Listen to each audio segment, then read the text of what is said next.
All right.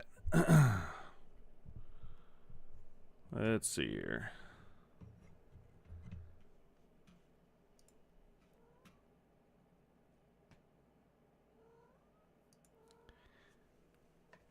Okay.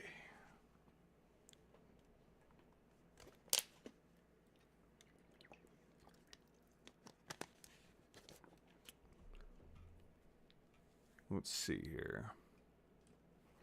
Oh, shit. 1 second. Al, what are you doing, dude? My cat's being a menace. He's knocking shit over under my desk and trying to get on my computer. All right.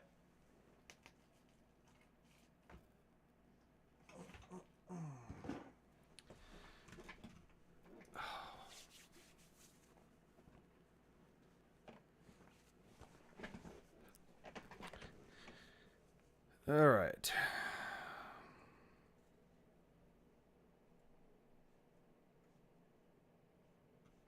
Let me get my controls back up here.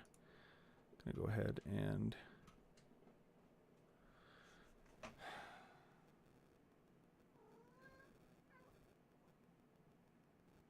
Do you have to do this now? Do you have to do it right now? Really? Come on, over here. Come on.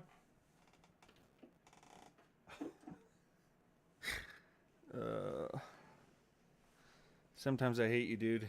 Sometimes I hate you. But just sometimes. That's it. All right, come on. Your spot's over here. Just sometimes. All right, he's going to try and sit on my lap, I guess. I guess I'm not playing a game right now, so that's not too big of a deal. All right. So I had somebody asking me to watch some trailers for... All right, dude, you got to lay down now. Watch some trailers for, what was it called? I think he said it was called Lord of the Mysteries or something like that, if I remember right. I think that's it. Yeah, he definitely wants attention right now, but he always wants attention, so that's nothing new. How's it going?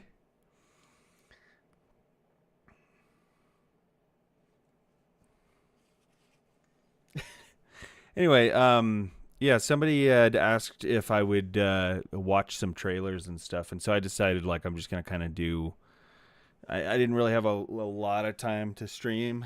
I could watch that too. I don't have it pulled up. I've seen it, so it wouldn't be like a live reaction or anything like that. But I'm definitely happy to go watch that trailer as well.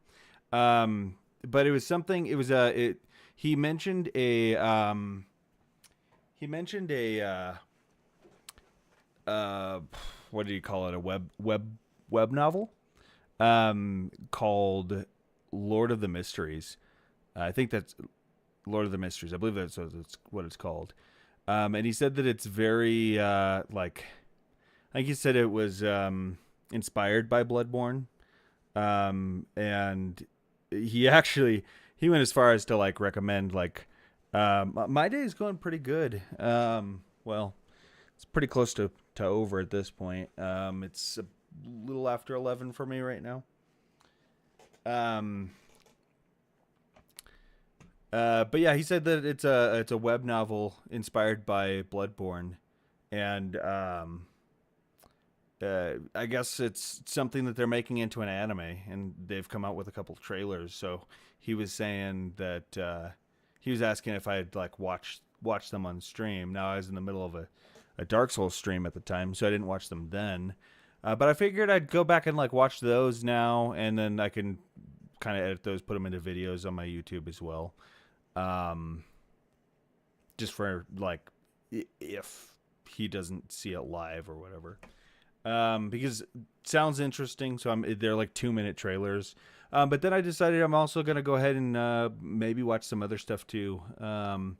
There's I don't know if you've ever heard of the Act Man, but he came out with a video I've been meaning to sit down and watch. So I figured, why not try my hand at some React content, something I've never really done. There's also, let's see, what was the other one that I pulled up? I just pulled up a few videos, just things that, you know, I planned on watching eventually anyway. There's this guy I watch occasionally. I think it's Ziostorm.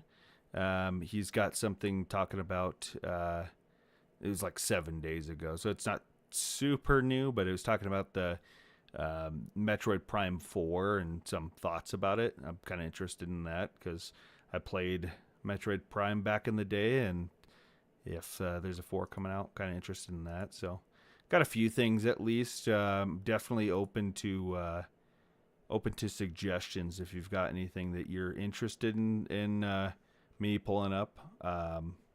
Yeah, just throw it in chat, and if it's some, well, not like a link, but just maybe the title of what it's called, and I don't mind pulling it up and taking a look.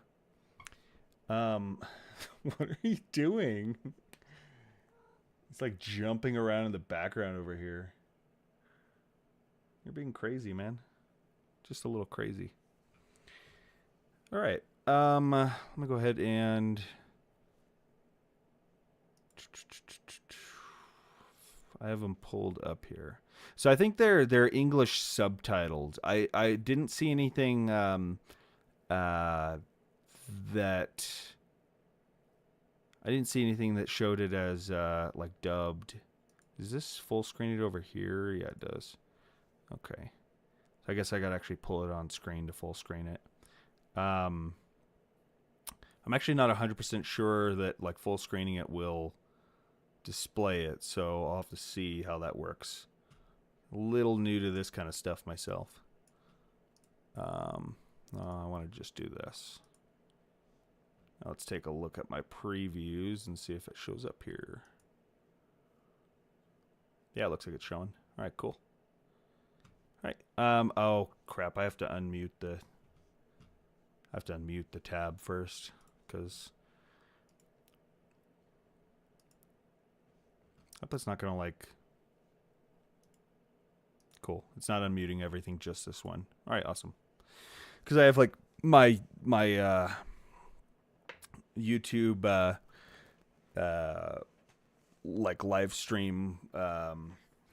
I don't know what it's actually called, but basically the stream manager pulled up in a tab, but I have it muted so it doesn't like play my audio in a loop or something stupid. Okay. All right, let's take a look at this. I'm not gonna read the subtitles just because I'm not out loud. That is, I'm gonna watch it. Kind of give my thoughts afterwards. Double check quality real quick because this stuff always like throws it at like 360 for some reason. I didn't see the first lines.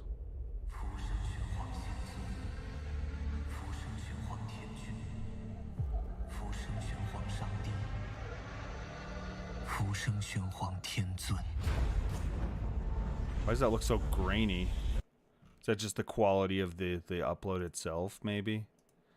Let me try throwing this. It won't let me go higher. That's weird. That's the highest quality it has.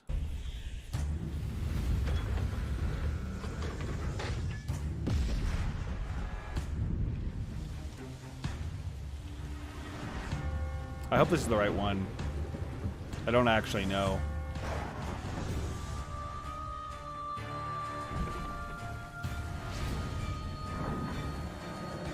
Clan.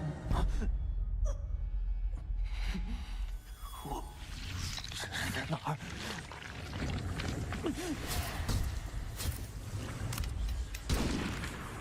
所有人都会死，包括我。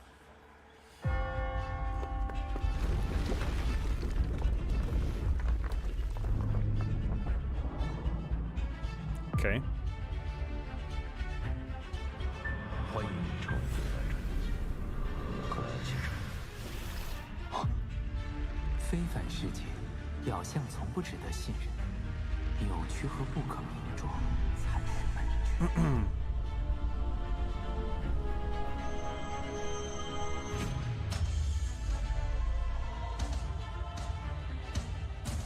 你们可以称呼我为愚者。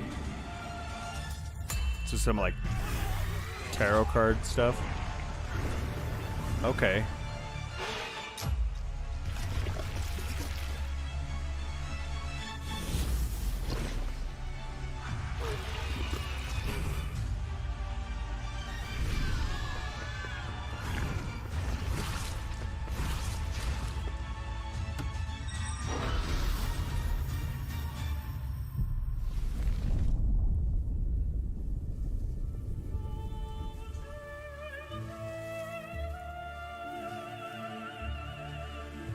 们是守护者。 I mean, this looks pretty cool so 是不 far. 是 I'm not 时 gonna 刻 lie. 躲着危险和疯狂的可怜虫？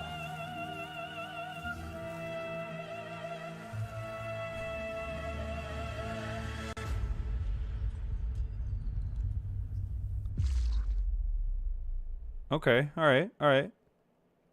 It looks pretty cool. That looks like it's gonna be really, really sick. I don't know what this is. Oh, that was just the end of the video. All right, cool. Yeah. All right, I'm just gonna keep. There's 2 other trailers for it. That looks pretty freaking cool. I'm not gonna lie. Like, I'm, I have no idea what it's like about, but I mean, I can definitely see that being inspired by Bloodborne 100%. That looks pretty fucking cool. Like the animation just does, like, even though the video quality itself wasn't so great, like you can tell the animation looks good. Like I'm a little hesitant to approach any Souls-like games, as in like talking about like Souls games that aren't made by From Software type games. Is that what you mean? Because I mean, I've definitely been that way. I think the first game that I've played that's like, or 2 games that I've played that are like Souls-like, there was Lies of P. I played it a little bit. I think I played a couple streams worth, but I might go back to it eventually. It just felt a little.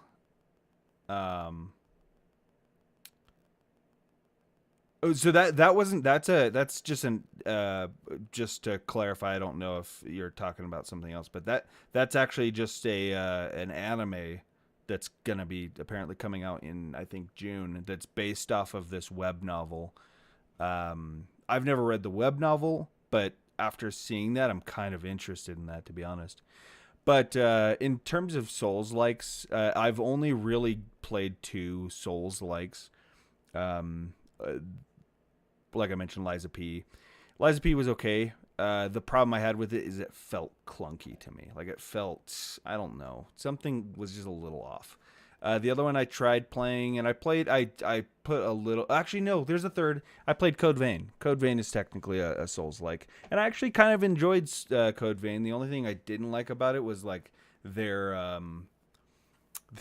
cutscenes, so to speak. It's basically like you're walking through like these like memories, and it's just like you're slowly walking, and you're kind of just seeing people in still shots, and then you're hearing dialogue, and it just felt very like info dump with not anything going on. It was a pretty bad way of like getting those pieces of information out. But even so, I kind of pushed through that. It made myself enjoy it, and I played through the whole game, and I did ultimately enjoy it. I think there's another game. I'll need to look into it. There's another game coming out in the future that's kind of like, or may already be out, or early access or something like that. Somebody said that if you liked Code Vein, that you'd probably like this too.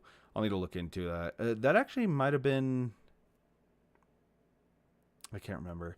The trailer I just watched is actually not a game. It is an anime, which is why it's a little different than it's a little off the gaming topic. Somebody just or asked me to watch it, so I figured I'd do that along with some other gaming stuff too.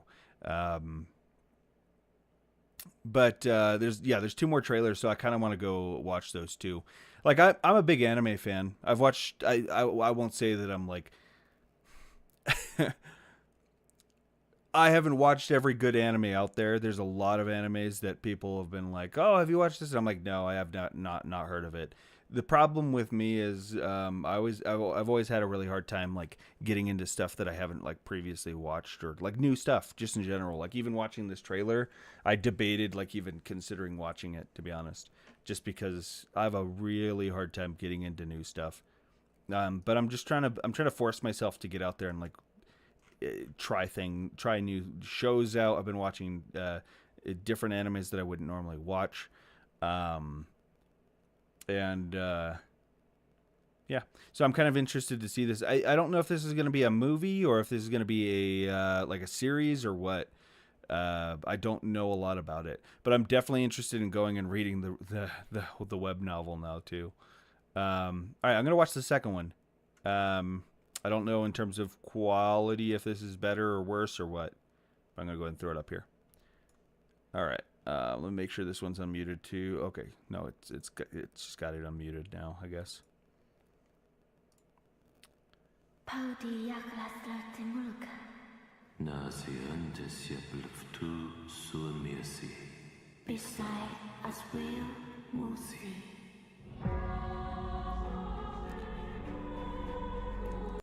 That just gave me like I don't they're like synchronized talking, and it was like similar like tones and whatnot.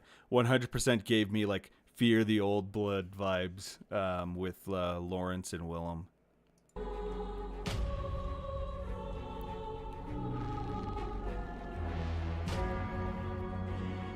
重新认识一下，职业者本人史密斯。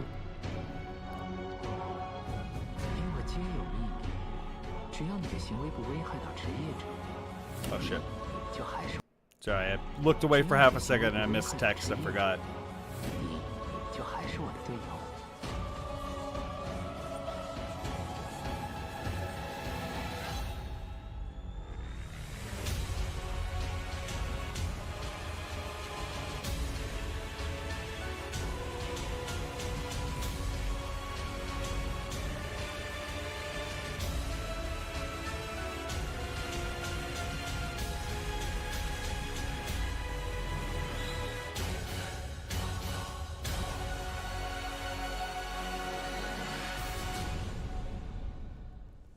Okay, okay. 你们可以称呼我愚者。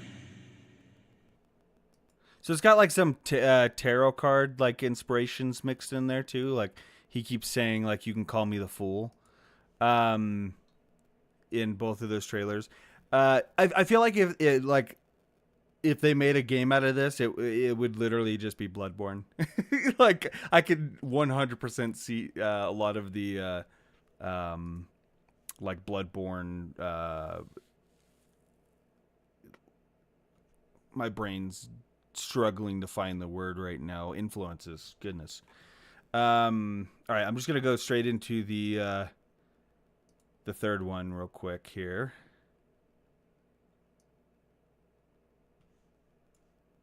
And see how this last one looks. 1349年6月28日1349. 穿越。我叫周明瑞，一名大吃货国的社畜，现在是停更的历史系毕业生，克莱恩·莫雷蒂。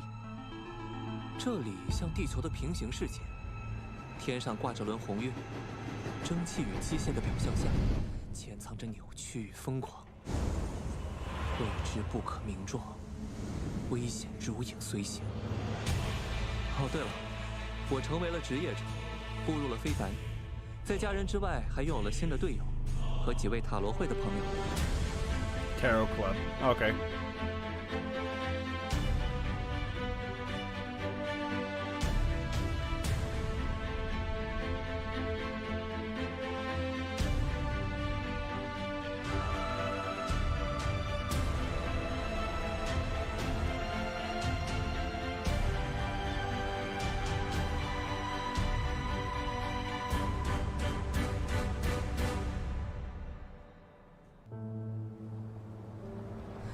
生活，走向了正轨。” Is it though? 生日快乐，克莱恩！许个愿吧。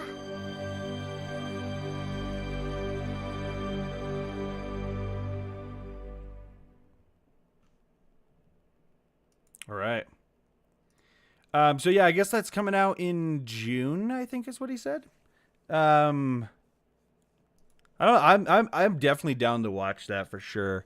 Now the thing is like, I bet you that whole show is going to be just subtitles. I feel like it's going to be a while. Like I don't know if that's going to like be dubbed or what, but I mean I hope it does because I definitely enjoy animes that are dubbed more than subbed. I'm okay if it's a good anime. Like I'll struggle through the subs, but I mean, even just watching the trailers, I found my eyes. I have ADD, so like my eyes wander, and so like having to look for subtitles messes with me. I have to rewind a lot. I'm trying to remember. Like I think like Sword Art Online. I think one of the first times I watched it was all subbed, and like I got through it, but it's just a bit of a pain. There was something else. My brain's just not thinking of it. But yeah, I mean, I'm absolutely interested in the web novel too now, so I'm probably gonna start reading that. I don't know if I'll like. He was asking if I'd read it on stream, and he said he could probably get some people to watch if I do. I don't know if I want to go that direction personally. I might. Who knows? Maybe I'll give it a shot. I don't feel like I'm a very strong like vocal reader, if that makes sense. Like I can read in my head just fine, but like the second I'm like trying to say the words, I get tongue tied and stuff. But we'll see. I don't know. All right. So let me see here.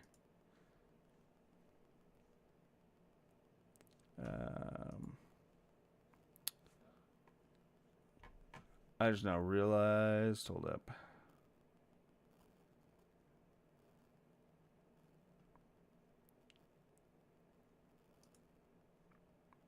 I don't know if it recorded that. Goodness. Oh well. I think I can download it, but I totally forgot to. I had intended to record that so I could like post that as a separate video, but I'll just start recording now just so I don't forget. All right, cool. All right, so the next thing I'm going to go ahead and I forgot to I meant to look. I was going to make sure that the audio was capturing. I'm not 100% sure that it did. I assume it did because I think you would have said something otherwise. But all right, let's just close those actually because I don't need those up anymore. All right, so the next thing I'm going to go ahead and watch here is I think I'm going to watch the Actman's video about the Nintendo Switch 2. I was kind of curious. I haven't watched a whole lot on the Switch 2, and I like the Actman, so I've seen like the Nintendo release information, but yeah, let me. Night Rain has a couple new trailers. Does it? I'm gonna have to look into those too. I'll watch those after this, I suppose. Or you know what? Let me get a game trailer in real quick.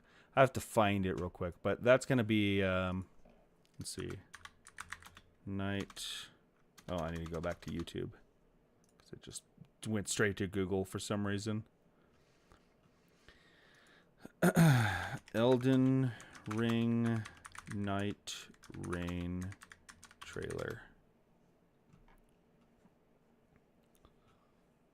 13 days ago. Oh, are you talking about like the ones that like cover characters? Oh no, they're well.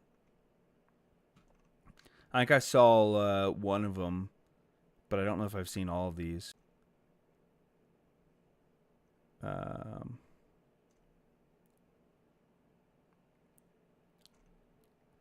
see here. Let's go to just Bandai Namco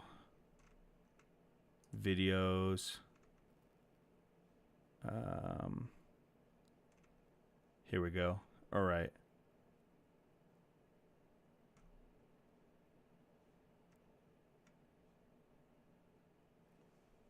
Okay.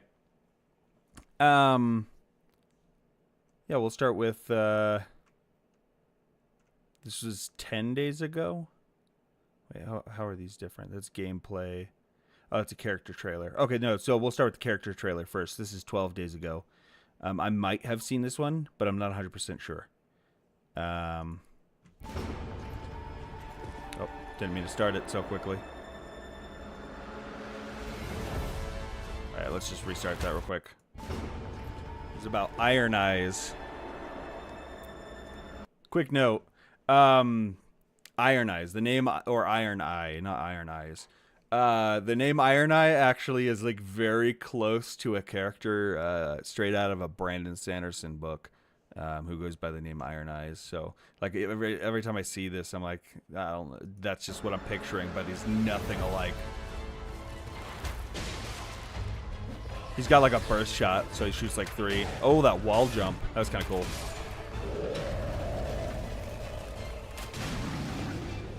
This is a character I could totally get down with. Was that like a different shot, or was that just like a regular shot? Maybe it was like a heavy arrow type thing.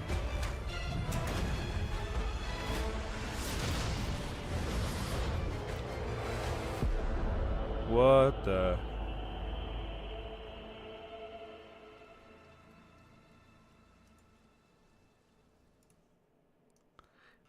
Yeah, that so it looked like I think I saw like a triple arrow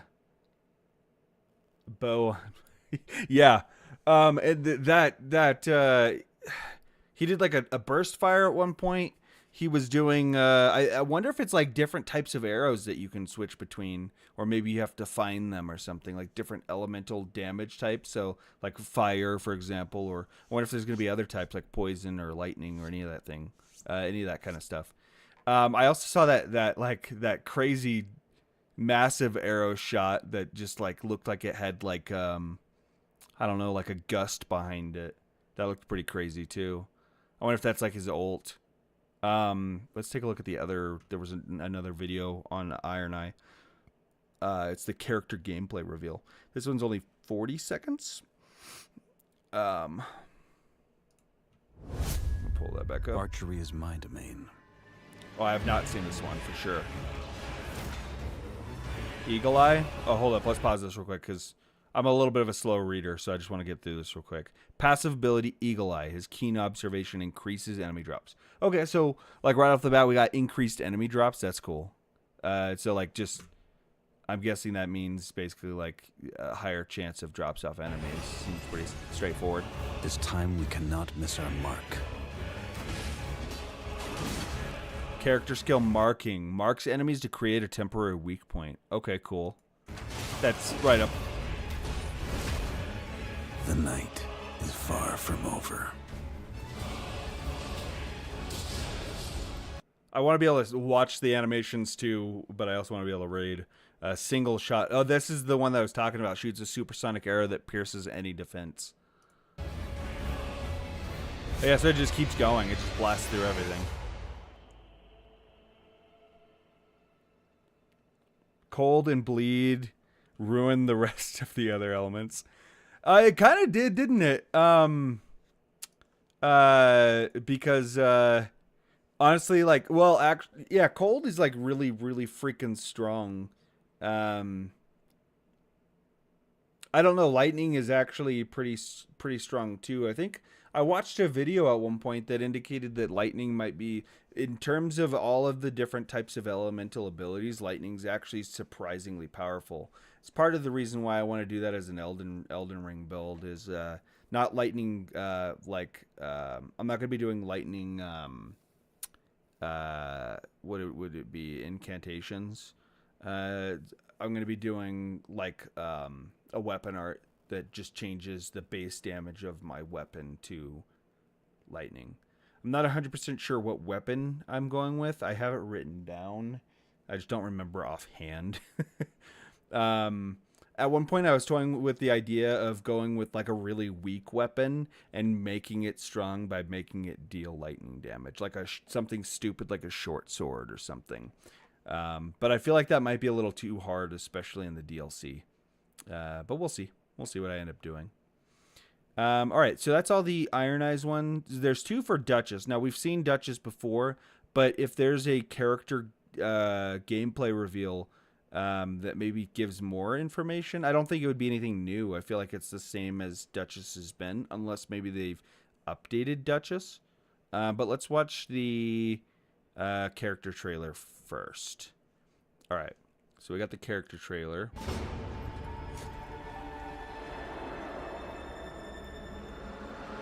Now, I played a little as Duchess in the network test.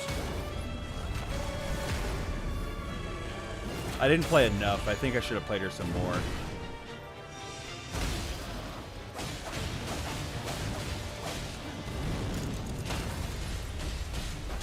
Yep, that was the recluse right there in the background. That's who I played a lot as.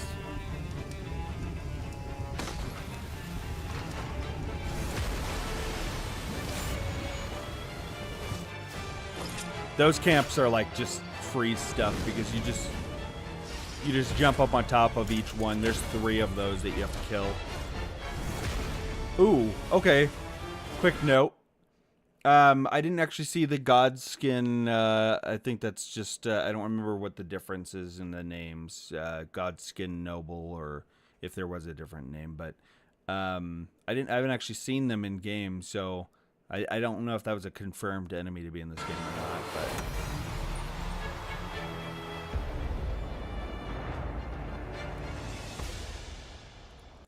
but okay. And then last but not least, Remember well that above all else, we are allies. wait, dodge and attack swiftly with reduced stamina costs. I don't remember that being spelled out, but maybe it was. I just don't remember. Now I'm ready to get my hands dirty. I feel like Duchess is like a Bloodborne character. I really do. Like, I think that's one of the reasons why I kind of like Duchess, but I didn't give Duchess enough time in my. I should have played more as Duchess.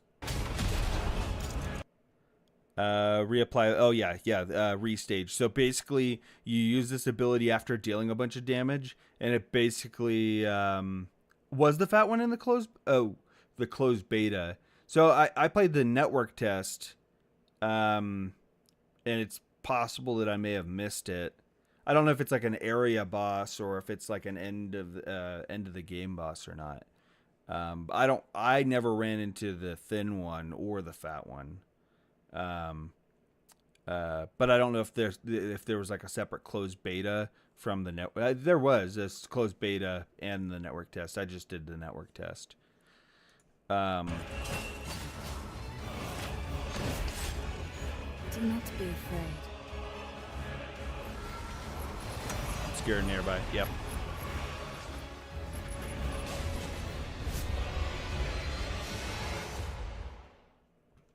I'm so excited for this game.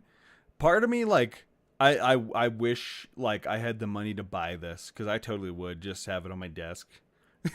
I don't know why. I have a lot of like little like stupid stuff on my desk. I have like Legos and all kinds of stuff. My desk is also a mess. Otherwise, I'd show you, but I have all sorts of trash and shit all over my desk. Okay. So, let's see here. I don't think there was anything else here other than those. I'm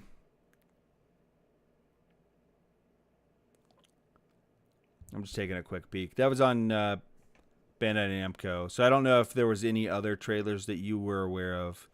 Those are the only like ones that I've seen. And I saw versions of those on Twitter or X. Sorry.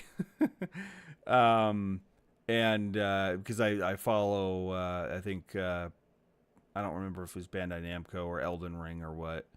But I saw them there. And I mainly only really follow them just because they were like posting updates about the network test while I was playing. In the past, I've been very blind-eyed to Twitter. I only just recently kind of started using it for things. All right. Let's see here. So I'm going to go ahead and go back to... There's 2 videos. One is a Zylstorm video about Metroid 4. It's like 11 minute. And then there's this Nintendo Switch 2 video. These are 2 different videos that I just wanted to watch, so I figured I'd pull them up.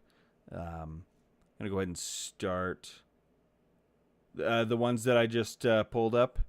Yeah, those are the... I've seen... I didn't see the character breakdown ones before.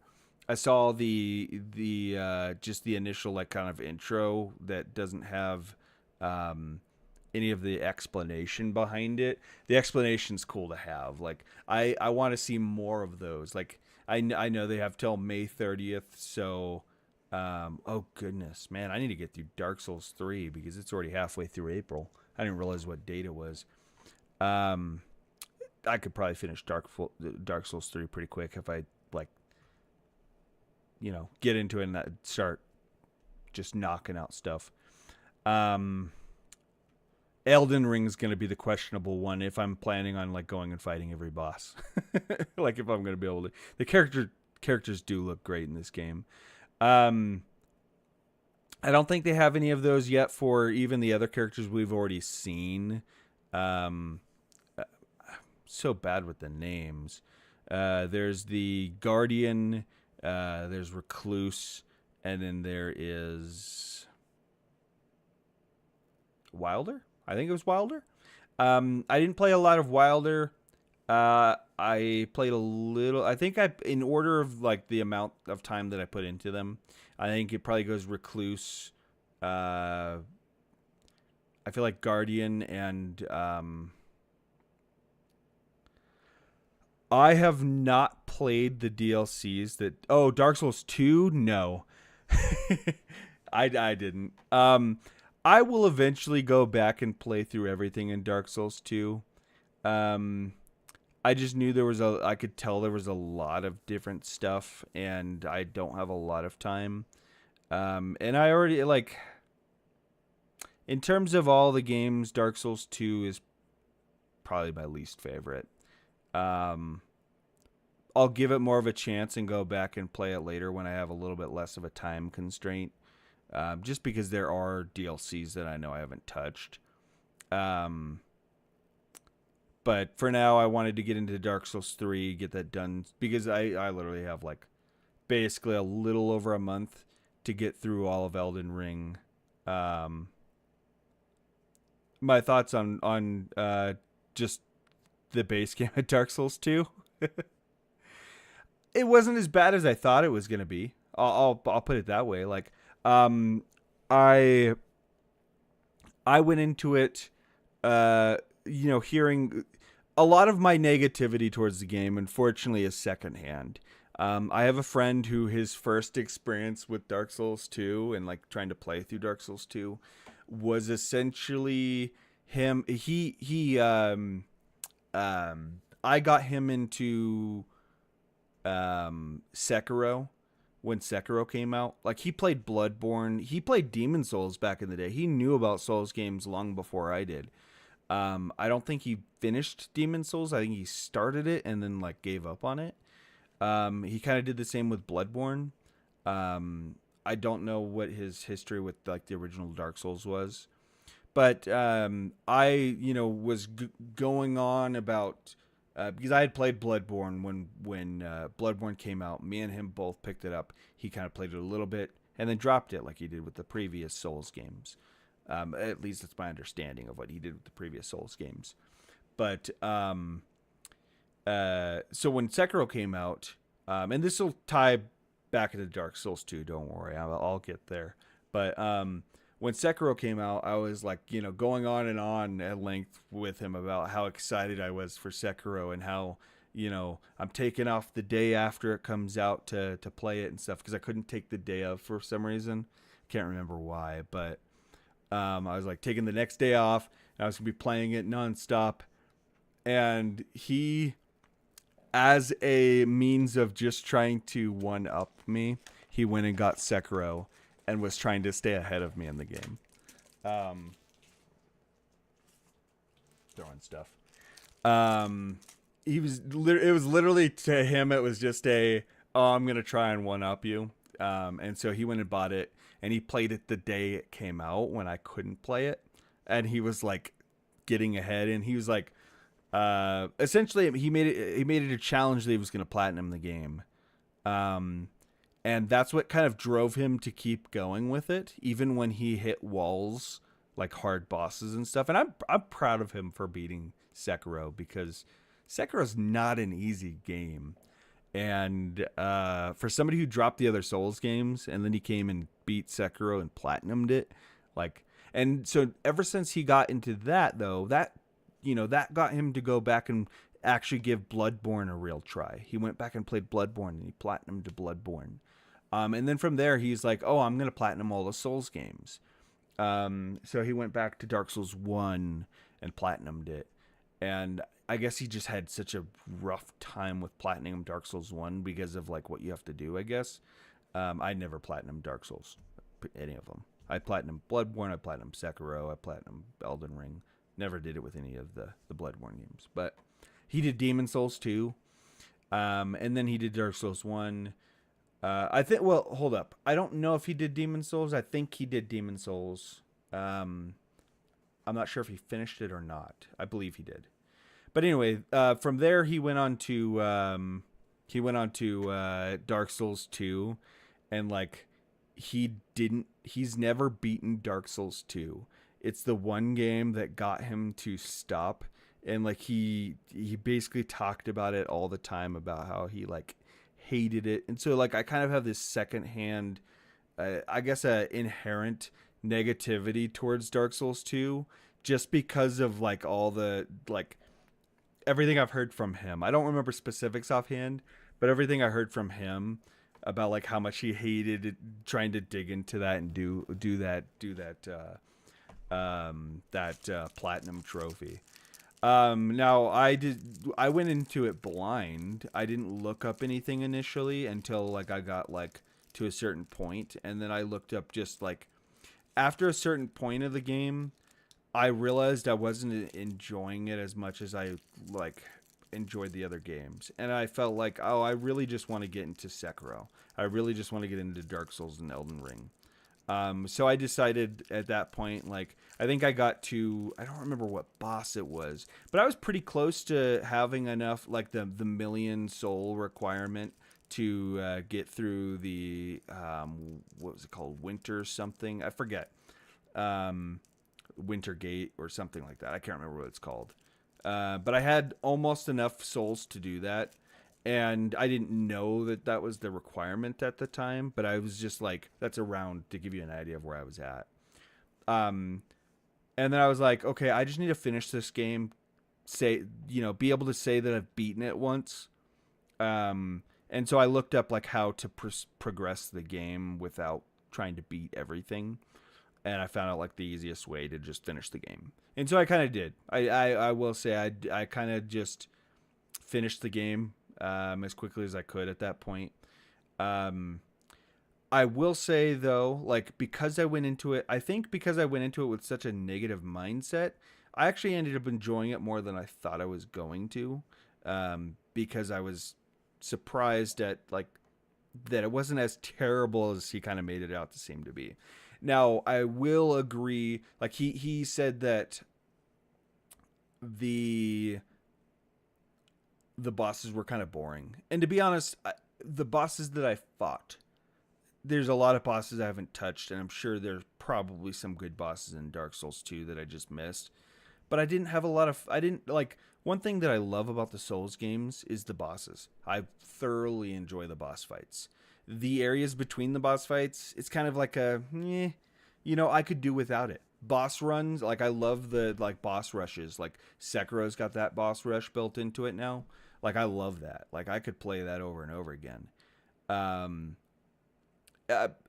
like the areas between sometimes. Like it's not necessarily a negative to me. But it's not like the high point in the game for me. The high point of the game for me is tackling bosses. Like I really just enjoy tackling bosses. And I feel like Dark Souls 2 was designed the opposite. Like the areas, I feel like they were trying to make the areas as interesting as they could. I don't know why I pulled out a mint, like I'm going to sit here and suck on that, try to talk at the same time. But I feel like they tried to make the areas more intricate and difficult. And the bosses are just kind of there. And I don't know. I struggled with that. Not that it was it wasn't, in my opinion, as a Souls game, and it just being the same type of gameplay and whatnot, I'd still rank it high above most other games in general because I love these games so much. It's still, you know, I wouldn't say it's like a 6 even. I'd say it's still probably like maybe a 7 compared to other games in general. In if I'm ranking it against just the Souls, it's probably a 3. You know, it's down there. Like if I'm just ranking it against other Souls games, I don't know. This is my personal opinion, but it's definitely like I was expecting it to be ranked against other Souls games. I expected it to be a 1, or hell, for that matter, ranked against all games. I kind of expected a 4 or 5. So it was a pleasant surprise that it was better than my initial like expectations, you know. And because of that, I do plan on eventually going back and playing through and giving. I don't know if I'll for sure do it all on stream, but I do plan on going. When I say, let me clarify. When I say that I don't know if I'll do it all on stream, not because I don't want to stream it per se, but there's a lot of times when I can play games where, like, if I need to just walk away to go help with the kids or something, I can, but I can't necessarily like stream. Yeah, I feel like it is a game where, like, if I was taking my time, if I had, and I probably have, realistically, I probably have more time that I'm giving myself than I think I do. I'm really worried about finishing Elden Ring in time. I'm trying to beat it all before Night Rain comes out, you know. And I'm a little worried about finishing Elden Ring on time just because it's such a big game and there's a lot of bosses. And now it's got DLC on top of it. And it's hard DLC. I've beaten it before, but it's hard DLC. And so, like, trying to finish all that before Night Rain comes out, I feel like is going to be a bit of a challenge. So, like, I'm trying to give myself as much time on Elden Ring as I can. I'm not against going back to Dark Souls 2, and I may play it on stream from time to time, but I don't know if I'll do like consecutive, because it's also a game that I feel like I might play on days where I'm not able to stream, and I'll still play it to you know, to enjoy it and get through everything that there is. My headset just turned off because I don't have any audio actually playing. I don't have any like music queued up or anything like that that's like royalty free or anything like that. 3 is decent for me. It's up there higher than Sekiro. Wait, 2 you mean, like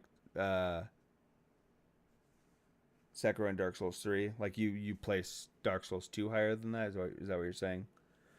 And that's fair. I mean, I think I've said this before, maybe even when you were here watching, but I think one thing that I fucking love about the Souls games is that, or even just FromSoft games in general, is that they each have their own audience.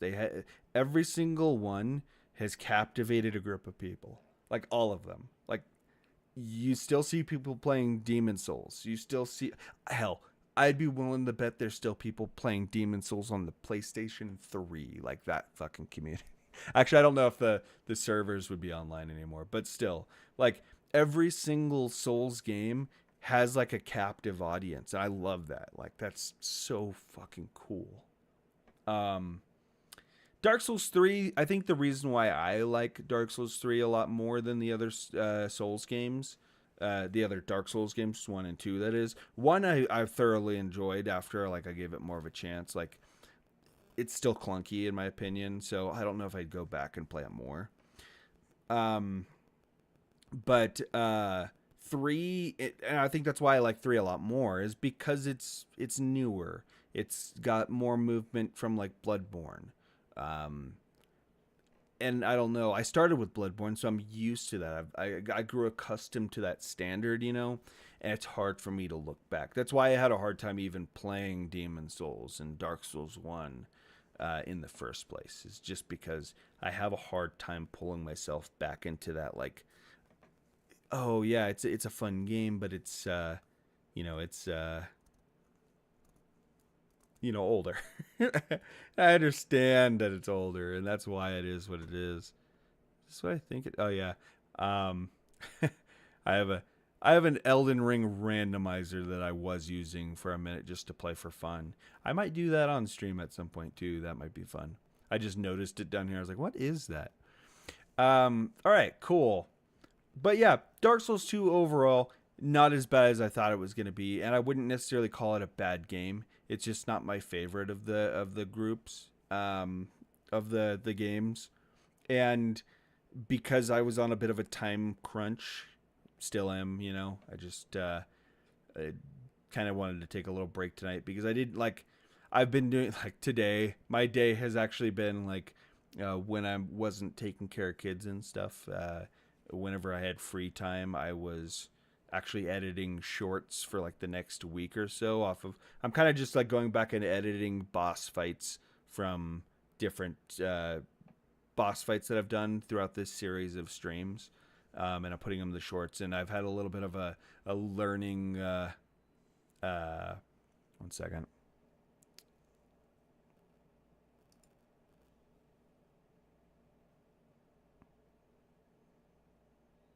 How come I didn't get rid of the chat? 1 second.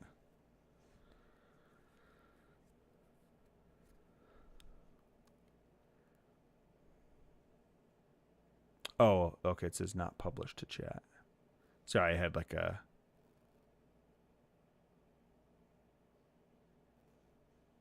spam in my Twitch chat. I don't know if it actually got rid of that or not. Yeah, and like I said, I'm not opposed to going back and playing it again. I intend to eventually. Dark Souls 1 wasn't as hard as I thought it was going to be.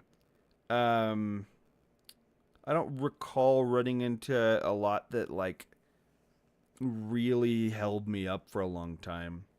But I still enjoyed Dark Souls 1 a little bit.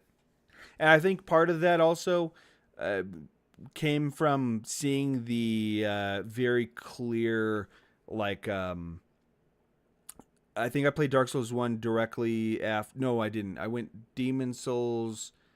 Wait, did I play... I'm trying to remember the order. Actually, I can look this up real quick very easily. I think I played... Let me mute this again just in case some random stuff starts playing. Let's go to my channel. And live. Here we go. So I did Bloodborne between... Okay. I wasn't sure if I did Demon Souls, then Dark Souls 1, or Demon Souls, Bloodborne, then Dark Souls 1. But either way, I played Dark Souls 1 after actually playing through Demon Souls, and I saw a lot of parallels between Demon Souls and Dark Souls 1. And I think that kind of added to my enjoyment of Dark Souls 1. And it's kind of I don't know how to describe it, but it's not even a really important thing to me, but I don't know. It's something that caught my attention, and I enjoyed that little bit. But yeah. I still have to say Sekiro is probably by far my favorite FromSoft game. It's... I don't know. I love the combat of Sekiro. I love how kind of narrow focused it is, but I feel like they perfected it. I don't know.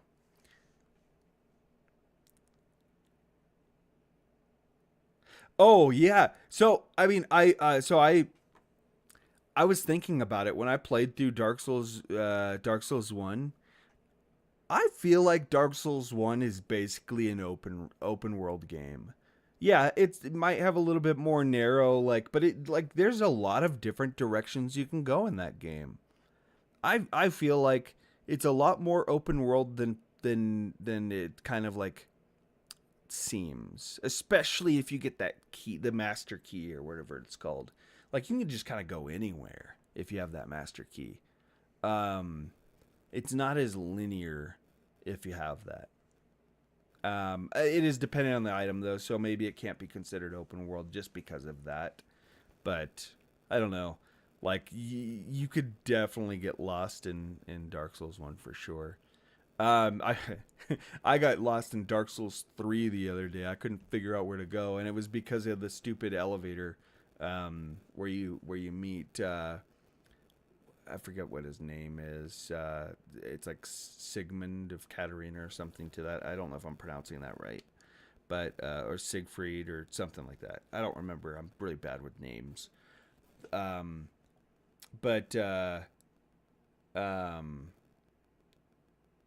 For some reason in my head, whenever I see him, he just looks like an onion. Like, and so like I've tied that to like Game of Thrones and like Sir Davos the Onion Knight, like his title. Like I've tied that to that character for some reason in my head. So in my head, whenever I think of him, I just think the Onion Knight. It's weird, but anyway, and I realized, by the way, with that character as well, the other day I realized that I feel like he is if you look at kind of parallels between Dark Souls and Elden Ring, they just turned him into Alexander. Alexander is that character in Elden Ring. Like that's my thoughts there, 100%. What was I gonna say?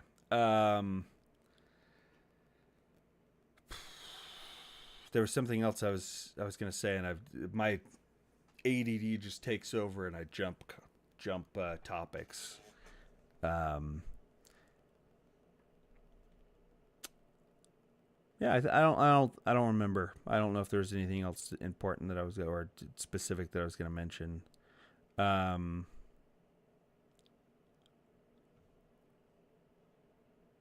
Yeah, I think I'll just what I'll do now. Let me just see if there's anything else here. No. All right, I'm gonna go ahead and just throw on this video now and take a look, and if anything comes up as I watch it, then all right. Oh, I have to unmute it. See, I went to my own personal channel, and I was like worried that something might pop up. Oh, speaking of, those tabs might still be open. I think I need to go close those real quick. No, all right, we're good. And then we'll just unmute. All right, let me just do it the way I did it before. All right. Full screen it. Announced and revealed to the world.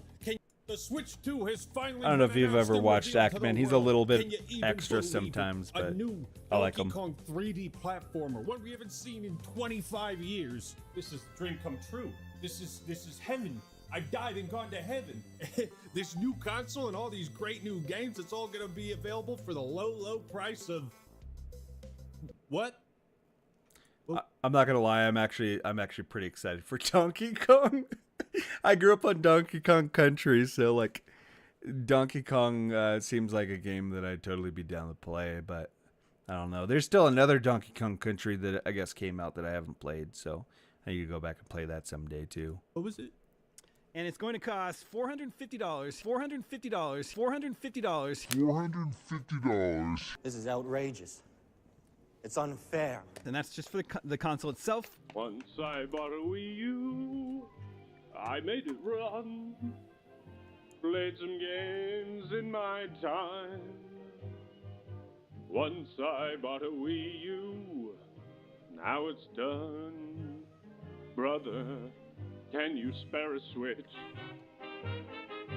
What's up, everybody? This is the Homeless Man here, and today, a great gamer depression. I kind of like how Ackman does these different personalities for different videos and stuff. I got a Wii U, and honestly, it was, looking back at it, like, yeah, I feel like that's kind of like what made the Switch happen, but like I feel like it was kind of a waste of a purchase. Depression is upon us. This is my Great Depression outfit. I'm gonna take it off because it is obnoxiously hot, and not just because I'm the one wearing it. Hey-o. Hey, that really sucked. So in a 2-hour-long direct, Nintendo revealed the Switch 2 and Yeah, I all went the and different watched this. features. They gave us a ton of info on the system. I should have done its this on upgrades, stream, the Nintendo 2 downgrades, Direct. Those are important. A few brand new launch titles to look forward to, and a whole bunch of third-party support. 8 years ago, the Switch came out and started a new generation of consoles. And this is the dawn of a new generation. And would you look at that? The next Pokemon game? Looks like it's running off of a fucking GameCube. That's so true. Like, it does not look, it doesn't, it looks somehow like I feel like the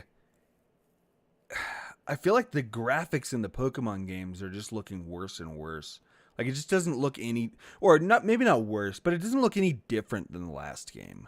A time that should be filled with excitement, nerdgasms, if you... I will say, though, that, what was it, Arceus? Like, that game scratched that itch for me that I wanted when I was a little kid. And, like, I got heavy into Pokemon, and, you know, as a kid, I wished that real life was like Pokemon. And, yeah, it just, the whole being able to just, like, oh, pull out a Pokeball, throw it at a Pokemon and try and catch it. Like, that was what was in my head. And, yeah, it did that. But I don't know.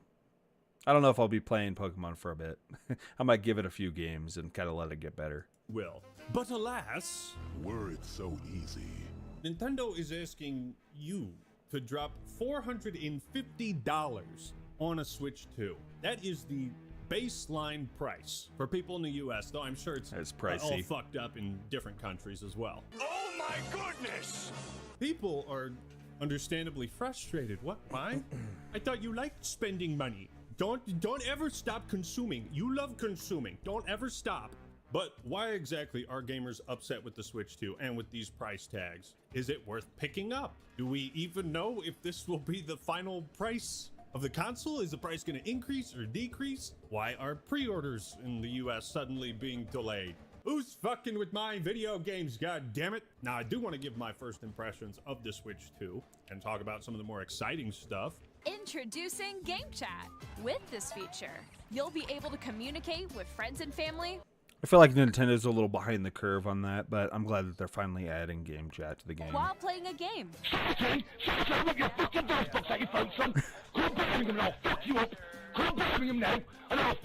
But we'll have to do that later in the video because right now we have to talk about the elephant in the room. Because in Nintendo's first live stream after the Direct, people were spamming lower the price in chat. Obviously, this is the biggest talking point on the internet for the Switch 2.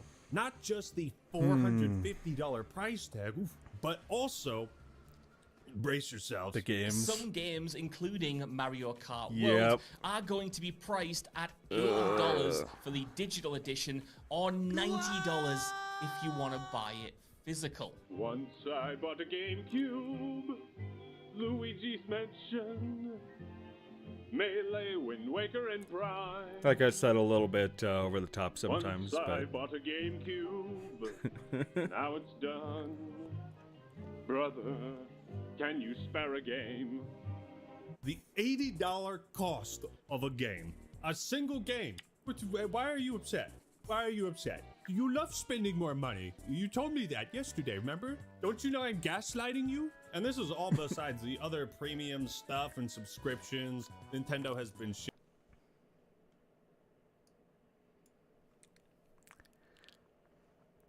I can't remember what the price was to upgrade these games.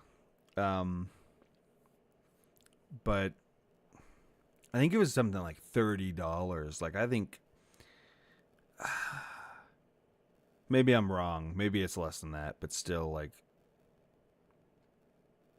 I heard that they were doing kind of like upgrade to the new version of the game, and I was like, okay, yeah, that's kind of cool, but like so if I get a Switch 2, I could still play like Breath of the Wild or Tears of the Kingdom, or actually Kirby and the Forgotten Land was a fun game. stuff and subscriptions. Nintendo has been shilling in the Direct. Everything's more expensive, right? Yeah, the accessories are more expensive than they've ever been. The new Pro controller is $80. A left and right Joy-Con, that's $90 now. They're $13 for the straps. I'm here for What? money.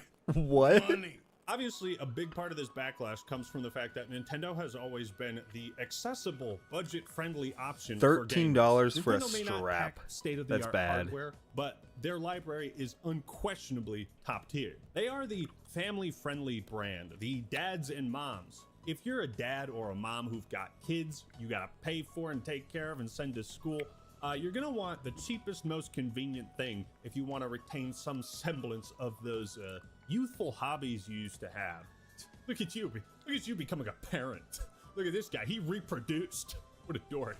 I'm so lonely. For a lot of families, when they look at $500 for the game of Mario Kart, I think you're gonna have a Nintendo Switch at home situation. But once Nintendo Yeah. starts pushing this $80 price tag for these Absolutely. And it, you know, I growing up, hey Jake, how's it going?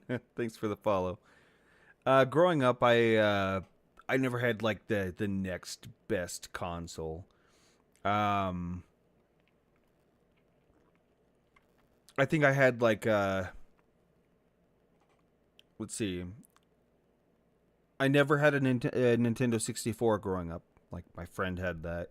So like I think when the 64 came out, I don't remember when that was, to be honest, but I think that's when we started playing like Super Nintendo. I was always like a generation or more behind on everything. And even then we skipped stuff too. I had a GameCube at one point. I had a friend's like hand me down like initial Xbox. And then like I got random money from like my biological dad. I didn't grow up with my dad. I grew up with my aunt and uncle. And I got random money from my biological dad. Kind of a try to buy your love type of situation. How's it going? But and then I went and bought a Wii. I don't know why I bought a Wii of all things, but Wii U's were a scam. yeah, they kind of were a scam. The Wii U, yeah. The Wii U was like compared to a Wii, which I got a Wii U too, but I didn't really start keeping up with game consoles until more recently. And now I'm also like, all my kids have Switches. You know, I have a Switch. They all have their own Switch. Maybe that's kind of the, oh, I didn't get it when I was a kid, so I want my kids to have it kind of a thing. But like the Switch 2, like, and this price tag, like that whole idea of like, oh, we have a Switch at home. It's like very true, because like there's no way like I'm dropping, you know, that for me to get me and all my kids a Switch 2, that would literally be like close to $2,000. Like that's insane. Switch 2 games, yar har fiddle-dee-dee, new piracy techniques are alright with me. Now, if Nintendo is able to get away with these $80, $90 price tags, no doubt Xbox and PlayStation in the competition are going to match that. They're going to adopt these higher price tags for more and more games. Yeah, they're I'm not going sure to. if it's 100% confirmed that physical copies are going to cost $90, but if true, fuck you. Right. What, you want to have a shelf of games? Getting a you want little to chilly. physically own it so you can look at that shelf and figure out what game to play? No, stupid. You want a digital library of games that you buy that you end up forgetting you have. Despite how cool the console might be, the things I'm seeing that I love about it, Nintendo is kind of shooting themselves in the foot by setting these price precedents. But who is entirely to blame? Because I don't understand this, Nintendo. I don't get you. I don't get you. Don't get you no more. Excuse me, Nintendo's biggest fanboy here. Okay, Axeman, gamers are stupid. They don't understand, all right? Adjusted for inflation, this console is cheaper than previous Nintendo consoles. Games are cheaper adjusted for inflation than they were back in the 80s. These gamers are stupid. It doesn't make sense. It also X-Man. gets cheaper to make stuff, though. You're right. Video games are a product like any other, though. They are subject to inflation over time, but most publishers for a very long time were too afraid to raise the cost of. And, you know, I'll be honest with this. I'm kind of like talking on my ass. I'm not an expert on this, and I don't know all the details. But I feel like, yes, technically, if you look at it like a Nintendo compared to, you know, some newer console, back then the cost of a Nintendo may be worth more than what a newer console costs today with inflation in mind. However, there's also been advancements in our technology and our ability to manufacture things, and I feel like that price alone has also dropped drastically, and that's why they can afford. Because here's the thing: at the end of the day, if they couldn't afford to, create these games at a lower cost, they wouldn't. They just wouldn't. They wouldn't do it because at the end of the day, they are a business and they have to make money. So it just doesn't make sense that they. It wouldn't make sense that they just haven't gone up with the times, if they couldn't get away with that for one reason or another. Past $60, then it was $65, and then it was $70. But they found ways to monetize games in other ways, which we've talked about maybe once or twice on this channel. And the rest is history. As the co-founder of Costco once said, "If you raise the price of the hot dog, I will fucking kill you." This describes the sentiment among gamers around the $60 price tag. It's kind of something that's just etched into our being. New game comes out. Do I have $60? I want to can I play afford that, it? but at the same time, I'm ingrained like, in our heads for so long that any increase seems insane. Because we've also been dealing with loot boxes, battle passes, paid progression systems, and a bunch of other shit we don't need to get into. But guys, let's be real. I mean, with GTA 6 around the corner, I'm sure Rockstar is going to stick with $60 price tag, right? Because why would they increase that? Now, let's put on our economy glasses so I can make sense of this for you. Let's start with the numbers. I like numbers because they don't lie. Thanks to the user JML Master, he has calculated the inflation-adjusted price for each Nintendo console. And it's really not that crazy. The Switch 2 isn't middle of the road, but it's a little bit higher than that. It's still not the max, and it's not anywhere close to PS5 Pro's, $700? So what gives? Well, I'm going to throw some numbers up on screen of what gives. Basically, adjusted for inflation, the median income of a household in the US has barely gone up since 1985. True. House prices, meanwhile, have skyrocketed. What does this mean? It means people don't have disposable income. Not enough cash, stranger. That's why they're pissed. It's pretty simple. When more and more people start living paycheck to paycheck, then non-essentials like video games and hobbies become just that, non-essential. You will own less and you will be happy. Not to mention the incoming tariff sales tax that we're adding. Why do I have to talk about tariffs? Why can't you just let me be excited for a video game console? So it's unfortunate then that real world politics could potentially drive up the cost of the Switch 2, and therefore I have to fucking talk about it. In a worst case scenario estimates I've seen, the cost of the Switch 2 could be increased by 50% by the tariff sales tax. Again, that's probably worst case scenario, but it says something that I feel like I have to prepare for that reality. Now, what has Nintendo done to prepare for these tariffs? Well, thankfully, if it does raise that much, then stockpile Switch 2 consoles the likelihood in the US, that I'm going to be able to afford it just plummets. So at the very least, the Switch 2s that are in the United States will be sold at the $450 margin. Assuming. Some people have theorized that the cost is taking tariff sales tax into account. Upon looking at some recent articles, this is probably more likely, but who really knows what's gonna happen?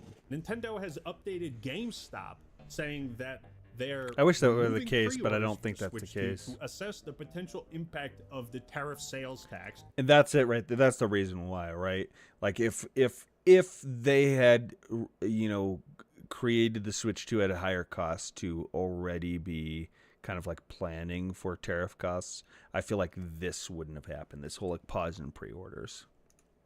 and evolving market conditions. This uncertainty is only going to spark further panic and demand once pre-orders are reopened and once consoles are being loaded onto shelves, especially amongst the hardcore Nintendo enthusiasts who would be willing to sacrifice their firstborn child to get one of these things on the release night. With enough panic and demand, you know who comes back? I'm not one of Everyone's those, favorite sorry. sequel, everyone's favorite businessman, Scalpers 2. Oh, With God. uncertainty of how much this is going to cost, it's going to be ripe for the picking for scalpers, It's I would imagine. going to There's happen. another thing to look forward to. So we have no idea if the $450 price tag is going to stick. All we can be certain of is uncertainty. When people are confused, they get angry. It's really that simple. Regardless, this is going to be a bloodbath for people's wallets and bank accounts. Yep. I think gamers are more irate this time around because video games have always been an escape.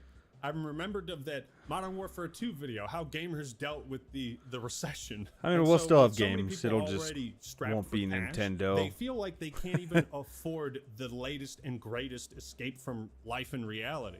So that's most of the Won't bad. be Now, Dust- was let's the move on Dust to the Bloods, direct Dust- itself. yeah, I Dust- think this is what Dust also Bloods. makes it a Dust difficult Blood. pill to swallow. Is Duskborn. that this new Mario Kart looks I keep fucking mixing it amazing, up in my all head. right? They It they added does. Skating. It looks really What is this, cool. Jet Set Radio Future? What is Tony Hawk gonna be a playable character? And wall jumps in a kart racer? Nintendo I didn't know that always was added. finds That's cool. ways to innovate on franchises that you wonder, like, well, what more could you do with it? All right, Yeah, to be fair, that's I true. think Nintendo is running out of characters because now we're getting hyped for Hal, but from like Moo Moo Farms. There's a reason Nintendo opened with Mario Kart World. It's because Mario Kart 8 sold 75 million copies. No doubt Mario Kart World is going to be a Switch 2 exclusive to drive sales to the console. It's a good strategy. The maps look great. The idea of being It able looks to go really off cool. the track It- and race to the next race and just fuck around with your buddies, that's very appealing to me. Yeah. Mario Kart World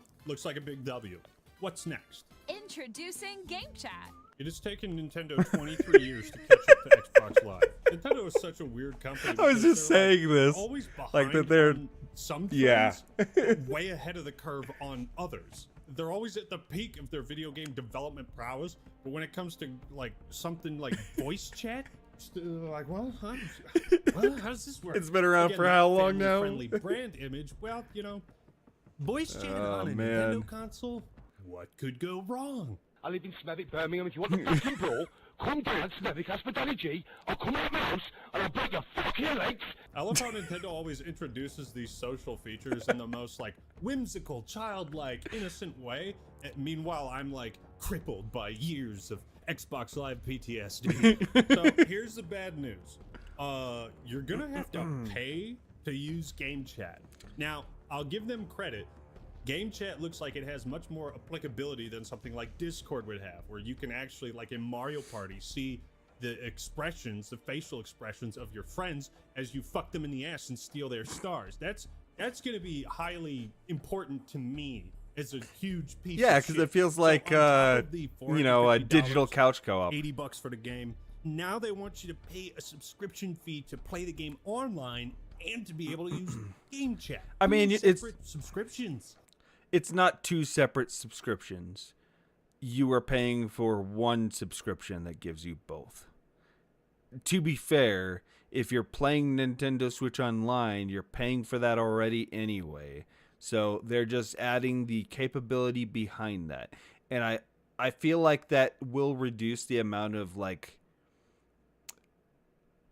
problems with I don't know, like harassment and stuff like that, because they could just ban a person's Switch account and they're less likely to just make a new one and pay for it again, you know what I mean? So having a little bit of a paywall reduces some of that kind of a headache, but I don't know.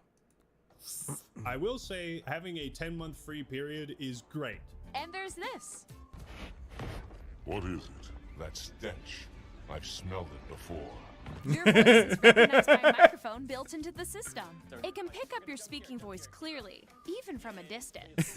Are bringing the Kinect back. Yep. You know what that means? It means you and your friends are going to be witnessing god-tier levels of echo.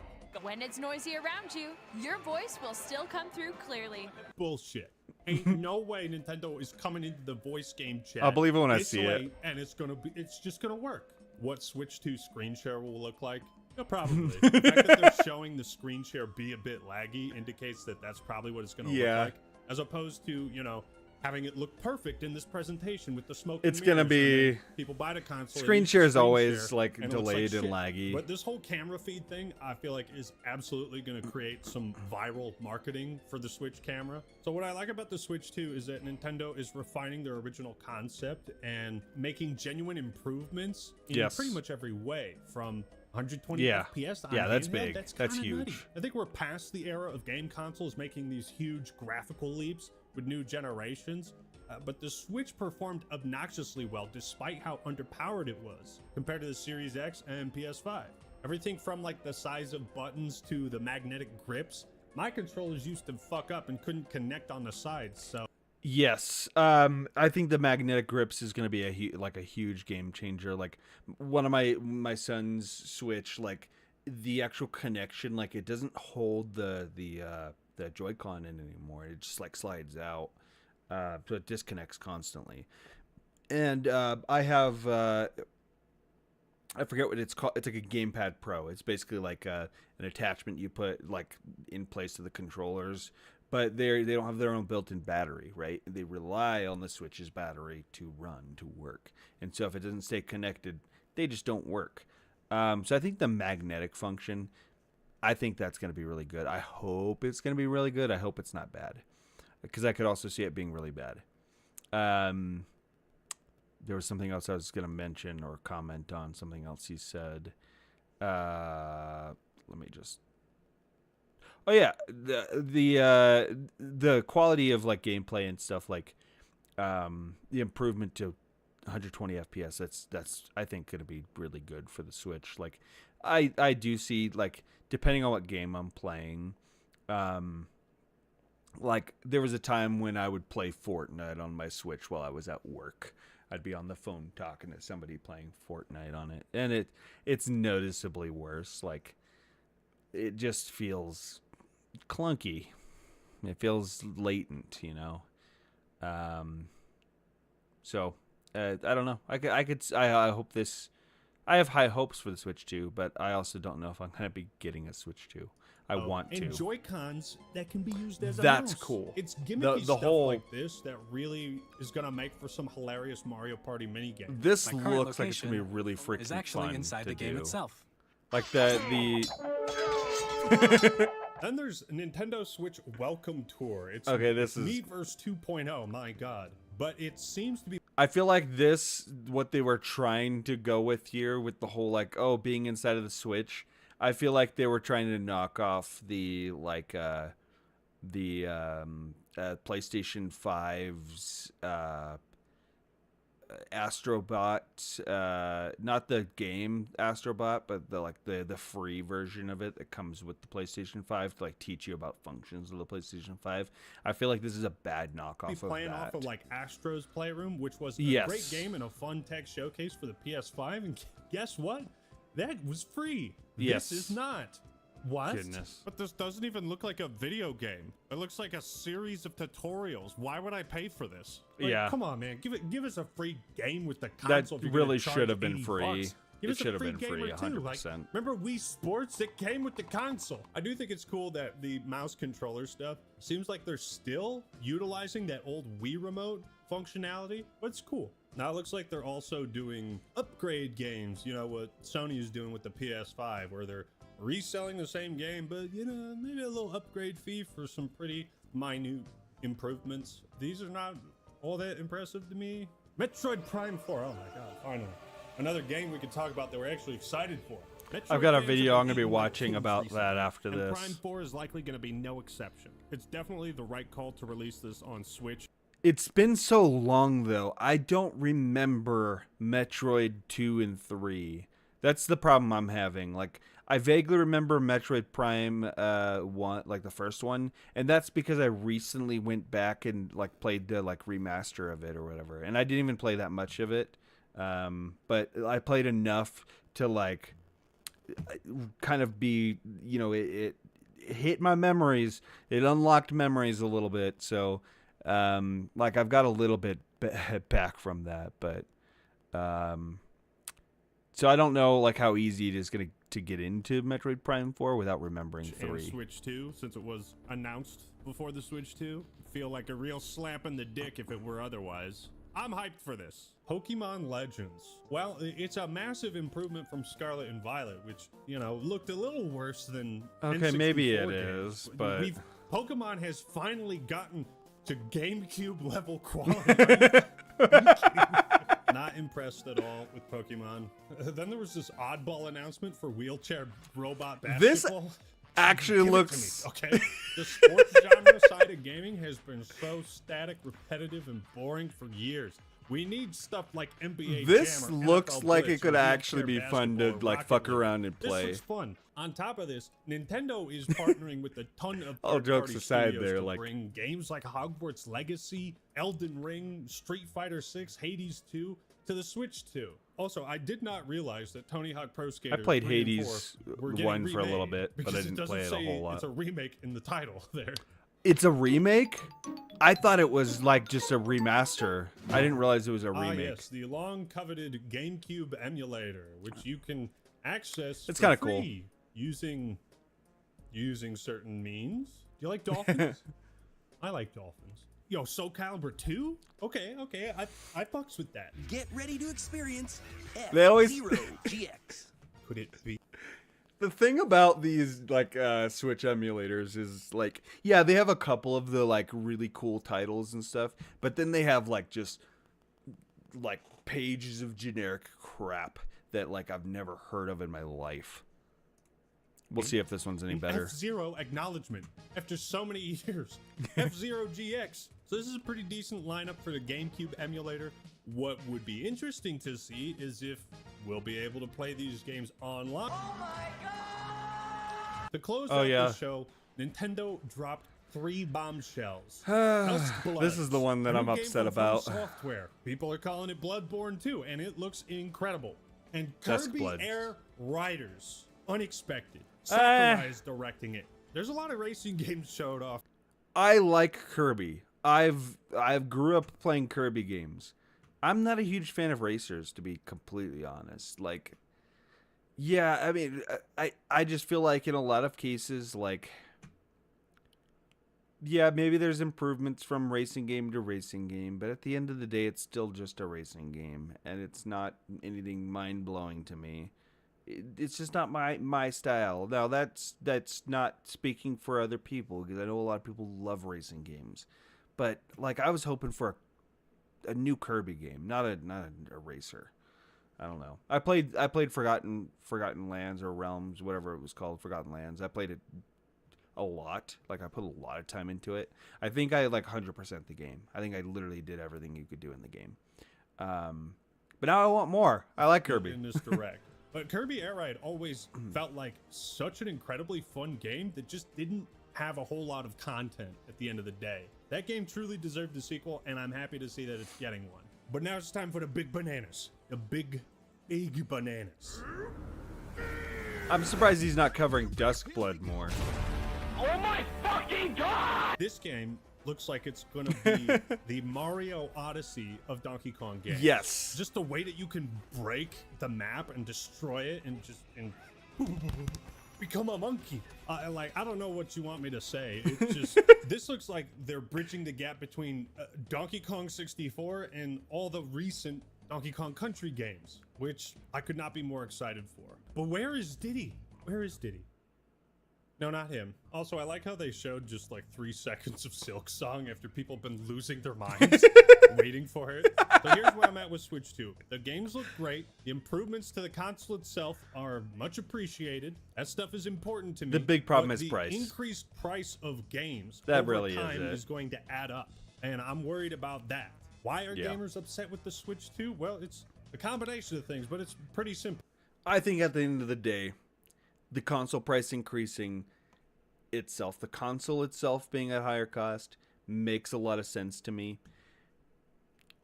The increased games, that's where it hurts, because that is going to add up. Think about that. Think about every single launch game is already been kind of up to 70, and now it's getting bumped up to 80 and 90 in some cases if you're wanting physical copies. Like, you buy 5 games and like that's $50 on top of what you'd normally be paying already. You know what I mean? It's going to add up. I've been expecting it, but I don't like it. I don't know. I think people are just not going to... People are going to be a lot more careful with what they purchase. And so I feel like these really good games that come out, you're going to have to pick one of them. If you're average income or even above average income, like you're going to be picking your favorite of them. You're not going to be picking every single one. Like me, I would love to say, oh, I'm going to buy every single game there. You know what I mean? Like, I'm going to buy the Donkey Kong game. I'm going to buy the Super Mario Kart World. I'm going to buy Duskbloods. You know, those are the big 3 that I'm looking at. But to be honest, and it's a big if I get the Nintendo Switch 2, at least for a while, probably just going to be one of them. Duskbloods, more than likely, because, you know, I'm a FromSoft fanboy. But I don't know. We'll just have to wait and see, I suppose. Money. Like I said, folks in the U.S. don't have a whole lot of disposable income right now. And when times are tough, everybody needs an escape. If you can afford that escape. But if you can't, then you're just shit out of luck. If people feel like they can't even... I'll just be, you know, I guess playing my old escapes. The games that I currently own. Afford to escape. And that's a pretty worrying sign. And it's not so much a statement about Nintendo's prices, but rather the cost of living that people are dealing with. I thought the presentation was fun, colorful, creative. There's a lot of things to be excited for, but Nintendo is certainly making some questionable choices, and we'll see how it plays out. But those are my thoughts on the Switch 2 Direct. What do you think? Let me know your thoughts and opinions in the comments below. Don't forget to like the video if you enjoyed it and subscribe to the Act Man for more awesome content. All right. Yep, I'm definitely going to give that a like. If anybody watching has not watched the Act Man, which I assume you have, because he's a pretty big YouTuber. So I think he streams and stuff too, but if by some off chance you haven't, highly recommend his videos. They're a lot of fun. He goes a little bit overboard a lot of times, but like I love the Act Man. He's a good people. All right, so I'm gonna go ahead and pop on over to the last video that I had intended to watch, if I can find it. I don't know what this video is about. I've just seen it. I've seen it on my.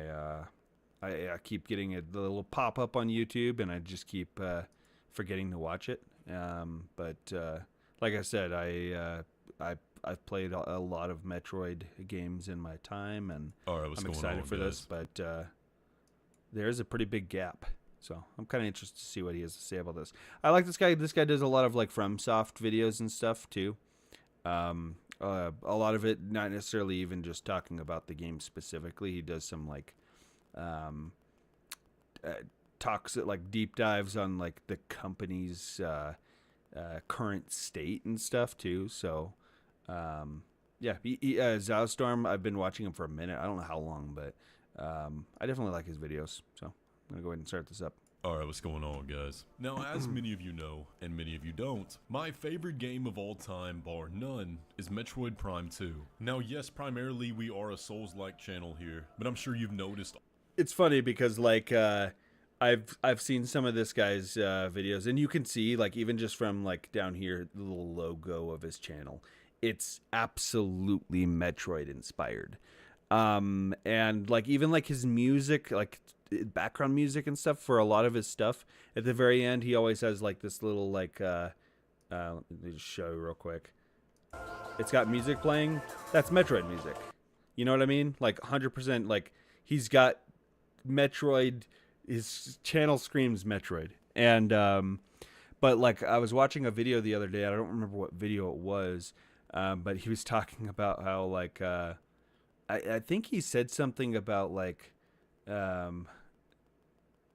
not being like an avid Metroidvania player or something like that, and I was in my head, I was just like, well, I think part of that might be true, but I think this guy's big on Metroid, obviously. Prime 2. Now, yes, primarily we are a Souls-like channel here, but I'm sure you've noticed. And yeah, he considers himself more of a Souls-like channel at this point now. All the background music, the logo, even the channel name is Yeah. based on Metroid Prime. The Yep, logo is just a exactly. mixed-up version of the Metroid Prime logo. I got Ziostorm from just combining letters to make something that sounded like a Metroid Prime boss name. I love these games. Metroid Prime 2 is the single most influential game on my life. So needless to say, For me, it was Metroid Fusion, which was a handheld, a Game Boy Advance game or SP game. Well, they're both the same. They play the same anyway. But it was a handheld Game Boy game, Metroid Fusion, and then more recently they came out with a sequel to that called Metroid Dread, which, by the way, I might have to play that on stream at some point because I love that game. I've played the hell out of that game too. after waiting for almost 17 years for Metroid Prime 4, I have a lot to say about what we've seen. Now, Nintendo has actually showed off a ton about this game so far. We've gotten 2 trailers now, as well as about I haven't 10 watched minutes of either of those, so gameplay maybe of I'll the have to opening watch those mission. too. Now, right off the bat, let me just say this. They played the Nintendo Switch 2 version in 4K at the latest Nintendo Treehouse, and I think very easily this is the best looking game on the Switch 2. Now, I'm sure YouTube's gonna botch the quality a bit on my video because I'm not uploading it in 4K like Nintendo did, but this was to be expected. The Metroid Prime games have always been kind of a cut above everything else Nintendo I agree. puts out in terms of graphics. At least Prime 1 and 2 were. I feel like at the time, like Metroid Prime, when it came out, like today it kind of looks bad, you know, today, but for what it was at its time, it was like really, really good, I think, compared to Nintendo games. Maybe not compared to all games, but for a Nintendo game, it looked damn good. Prime 3 went a little weird with the art style. I didn't like the direction of that game, but judging from what we're seeing with Prime 4 I don't here, it remember does look like they're Prime going back to a more Prime 3 realistic at all. style, I have deeper no shadows, memory of and it. this one will have HDR compatibility as well, which is awesome. But you can see the rain collecting on the gun, flares from sunlight in the background, the little hexagons in the They've visor always whenever kind of had Samus that gets kind of, shot. I It all think, looks though. very, very good. It looks like the Prime Remastered we got on Like the Switch rain 1, on which the also looked visor and incredible stuff. From a graphic standpoint. And they haven't changed anything drastically from what we expected from the past Prime games, which, with Retro Studios doing it, again, is to be expected. So let's talk about the bit of story we know so far. Prime 4 is a direct continuation of Prime 3. As shown by the secret cutscene at the end of Metroid Prime 3, the main villain of this game as it appears is Psylux, a rogue Federation hunter like Samus, who appears to have gotten his hands on some mutated Metroids. Now, as we see in the first mission, Psylux was hunting down this artifact that the Federation has, for a reason we don't yet know, but the artifact itself appears to have some I don't kind know of a lot of the space-time lore distortion of powers, and when Metroid, to be Samus completely confronts honest. Psylux, he shoots and strikes the artifact, setting it off. But which there's a reacts lot of to his it. shot and teleports Samus There really to the is. planet Vuros. I don't really know how I'm feeling about that name. The planets in Metroid have always had very interesting names, like Talon 4, Ether, Yeah. Zebes. Vuros, I don't really know. Maybe it'll grow on me. But this is where the traditional Metroid gameplay begins. Stranded on an alien planet, don't know where Yep. to go. You gotta figure it out, and you gotta That's how it find always upgrades starts. to make yourself stronger. So thankfully, ain't nothing changed in that regard. Now they did reveal the kind of new gimmick they'd have in Prime 4. Psychic abilities. Now to what extent these abilities will play, so far they've shown things for puzzle solving, and Huh. combining it with your beam to actually aim it after it's been fired. Let me I just think watch it's a little pretty bit more cool. first think before I there's a lot of comment on creative that. direction they could take this, especially in the later game. I don't mind it. I like the vibe of this, especially with the deep purple colors. It kind of It's a new gimmick for Metroid, but I don't think it's a new gimmick, if that makes sense. Like I feel like that's, I don't know. It just feels very like, what was the game that recently came out that's a lot of that kind of like psychic control. Control was one. I'm trying to think, but I know it's been done a lot in a lot of different games, but I guess it is new for Metroid, but it doesn't feel like anything groundbreaking. fits with that alien atmosphere that is But a yeah, staple I guess of it the does. Prime games. So no complaints from me so far, but we're gonna have to see how it plays out as the game goes on, because all we've seen so far is only like the first hour. Now here is perhaps the most important part of any Metroid Prime game. Some people might disagree with me, but it's the vibes. What feeling am I getting while I'm exploring this world? And there's a lot that goes into it, but I think there's a few key moments of the gameplay that we've seen so far that tell me pretty much everything I need to know about what the vibe is going to be in Prime 4. And the first is this moment right here, when Samus encounters this G-Fed trooper, and he updates her visor so she can get past the green doors. All it is the G-Fed trooper talking to her, and she touches her visor. That's it. Now, the fact that nothing else happens in this scene tells us a lot. First of all, Samus doesn't talk, which is very, very good. Samus is my favorite video game character ever, and she's always been very stoic, focused on the mission, and no nonsense. Aura farming 100% of the time. Now, they deviated from this one time in the Metroid franchise, with Metroid Other M trying to make Samus very emotional and characterize her by having to grapple with all this past trauma. And it was such... I didn't play that game, so maybe I was trying to think of if I remember Samus talking at all, but... a stark contrast to what we're used to with Samus's character. It left an irreparable stain on the franchise as a whole. And that's not just me saying that. But take a look at this scene too, the first encounter with Psylocke. An explosion goes off, Samus turns her head, immediately springs into action. So they got her personality on lock, thankfully. Okay. But whenever Psylocke shows up, it's no words. She nods her head in recognition, have to have a aura battle stand down for a minute, and then it's just hands. Shots start popping off. There's no, why are you doing this? No questions about his motivations. It doesn't matter. Psylocke is the target, and that's all there is to it. That's kind of how Metroid's always been. Right there. The other scene I want to talk about is the encounter with the alien race. Take a listen to what they sound like. They've always given... I feel like in a lot of the games, like I always feel like the alien races, I feel like you almost never see them, like the intelligent alien races anyway. It's always like, oh, you're reading logs left by them, and things like that. So to actually see them is kind of cool. But yeah, they always give them like a bit of a mystical air as well. It reminds me a lot of the Luminoth from Prime 2. The aliens here are pure alien. They're not humanized. They don't talk in perfect American English. And yeah, I think I remember the Luminoth. With Prime 3. Oh, you did see them too. They were very alien in nature, but they spoke English, and it just felt weird. Now, when it comes to the Galactic Federation, it makes sense for them to be talking, but again, in Prime 3, it was throughout the entire game. In Metroid Prime games, isolation is one of the key factors that sets it apart from other games. Samus is her best when she works alone, and the games are the best when you're alone with this oppressive atmosphere that makes you both nervous and extremely curious about what's around the corner. Exploration is the theme, and when you constantly have somebody narrating in your ear, it takes away from the immersion that the world provides. But thankfully, it does appear like the Federation is not going to have a strong presence in the game, and Samus is alone on this adventure. But a big factor of that also is the music. It is a little weird that they're there at all, like... I'm not used to seeing that kind of stuff.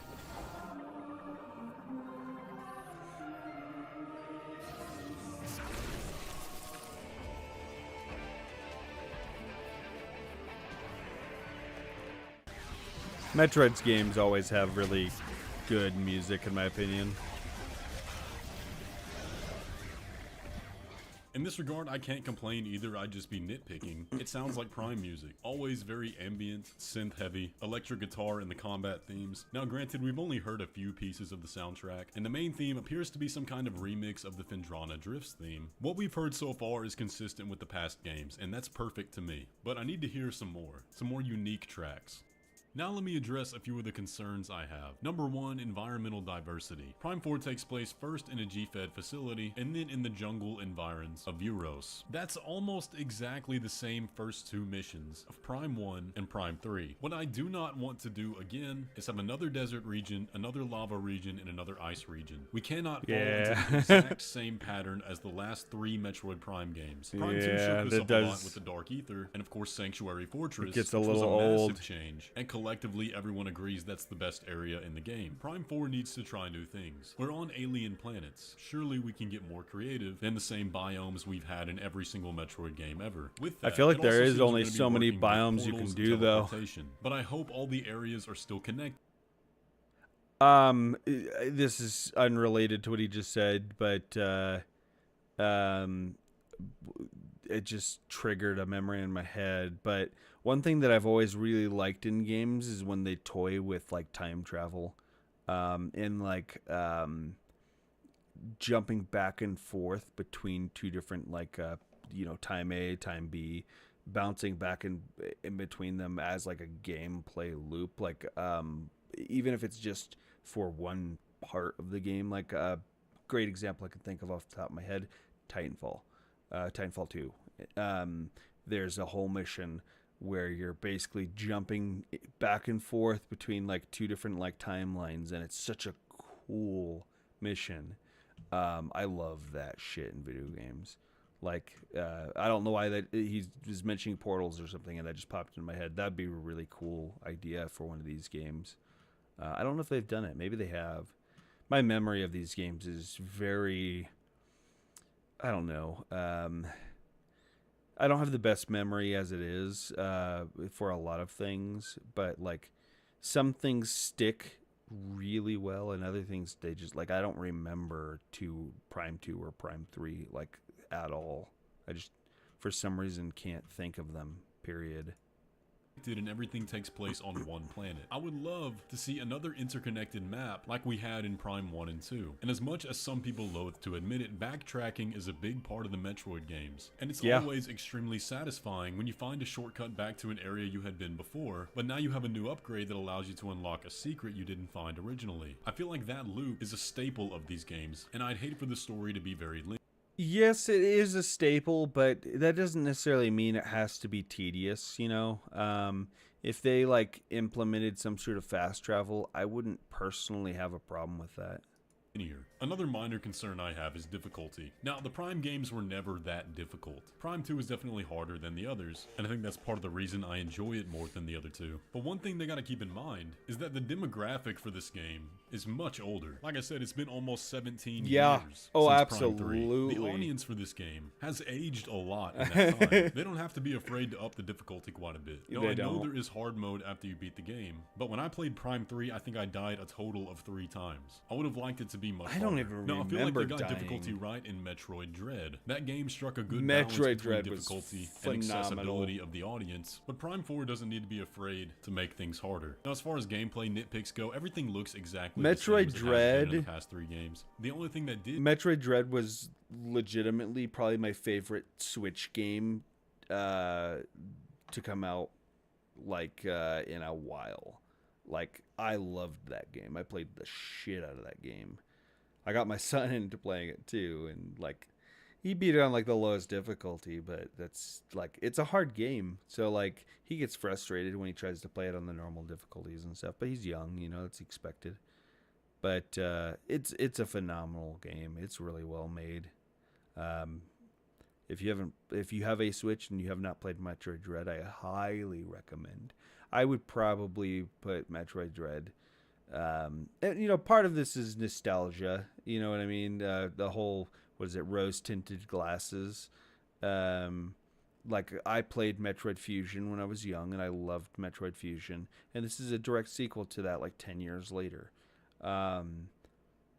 Maybe more than 10 years later. I don't remember exactly when it came out, to be honest. But I would probably rank Metroid Dread as like a 9 out of 10. Like, it's a phenomenal game. Did catch my eye is that I don't see a toggle for beams, and I really hope that doesn't mean beam stacking is back. Please let me switch beams and have utility for each different one. That is such a big layer. But I am a little biased with that opinion, you know. Well, okay, I think I might be adjusting for a bias though, because like I want to say a 10, but I know it's not a 10. You know what I mean? But I feel like I feel pretty confident in saying that it's a 9, like maybe an 8 or 9. It's a really well designed game in my opinion. Like I think that it. I don't know. I've never been the best with describing this kind of a feeling, but like it is a very good game in my personal opinion. If you haven't played it, highly recommend. Of the games that was missing big time in Prime 3, and it's just fun. Now, the absolute biggest concern I have that I have to talk about does not have anything to do with the gameplay or world of Prime 4. It's actually Prime 2 and 3. Where are they? Why on earth do we not have a remaster of Prime? They gave us a remaster of 1. They haven't touched 2 or 3.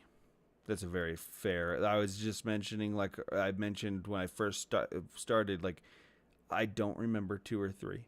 Having a remaster would be phenomenal because I'd play it before 4 comes out. Again, assuming I'm going to get a Switch 2. But I'd play 2 and 3 to like remind myself the story and all of that. Prime 2 and 3, or at least a port yet. How do they expect people to buy the 4th one and understand anything if they didn't play 2 and 3? Now, admittedly, you don't really need to understand the story. That's true. And the whole arc of Phazon and Dark Samus was concluded. It's probably not going to be present in Prime 4 at all. But the games are almost 2 decades old. Why do we not have HD ports at the bare minimum? Okay, I vaguely remember Phazon and Dark Samus, but I just don't remember. Especially since there were a lot of other 2 and 3 games that got HD ports. I really don't understand the logic here. It just seems like the common sense thing to do to get people up to speed. But the biggest part of that is there's no legitimate way to play those games anymore. You have to buy them on secondary markets for way over retail. And I know the trilogy was on Wii U, but nobody has a Wii U. I mean, what are we doing here? I was still holding out hope that we'd see them, but now after that, I don't think they exist. And I definitely don't want to encourage pirating, but if there's no legitimate way to get the product, then what are you gonna do? I would really encourage you to play these games before Prime 4, even if you already played Prime Remastered, because also I think Prime 2 is the best. I feel like when it comes to pirating something, like my personal opinion on it is like if there is no legitimate way to play a game, like if you can't go and purchase what you need to be able to play a game, I don't see the problem with like downloading an emulator and playing a game like that. It's just like there comes a point where it's like if it's not accessible to people to be able to go and play something that's been out for, you know, a decade plus, I do not see I mean, it's not like they're making money off of it anymore. You know what I mean? If they were remaking it, that'd be a different story. But if they're not, then best in a very unique game. But when it actually comes to Prime 4, I'm very impressed with what we've seen so far. This looks like the retro studios of old. They clearly have not forgotten what made the original Prime trilogy so good. And from the trailers and gameplay we've seen, there isn't anything in there that I have complaints with. All of my concerns are purely hypothetical, and it remains to be seen if they'll even be worries in the final game or not. But man, I cannot wait to play this. This is a game worth buying a Switch 2 for me. But that's my thoughts. What do you guys think about Metroid Prime 4 so far? Have you played the past Metroid Prime games? And will you be playing this one? Either way, if you enjoyed today's video, be sure to leave a like on it and subscribe if you're new around here. But with all that, I will catch you in the next one.